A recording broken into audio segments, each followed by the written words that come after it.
আরজিকর কাণ্ডে যদিও আর্থিক দুর্নীতি মামলায় শেষমেশ গ্রেপ্তার হলেন সন্দীপ ঘোষ। বহুদিন ঢেকে রাখার চেষ্টা করেছে। আর্থিক দুর্নীতি মামলায় সিবিআই গ্রেপ্তার করল সন্দীপ ঘোষকে।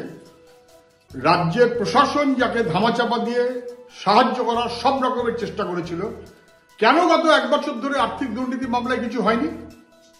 কে সেই দুর্নীতির কাগজ ধামাচাপা দিয়ে রেখেছিল? কার দায়িত্ব ছিল?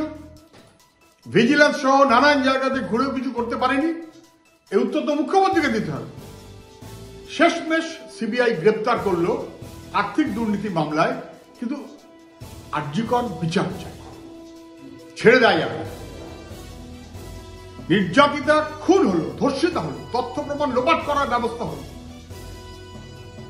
সন্দীপ ঘোষ এবং তার বাহিনী, পুলিশ এবং তার মাতব্বররা, তারা সবাই মিলে ধামাচাপা দেওয়ার চেষ্টা করেছে। কোনো সন্দেহ আছে? এই অপরাধে যারা অপরাধী তাদের বাকি প্রত্যেকটাকে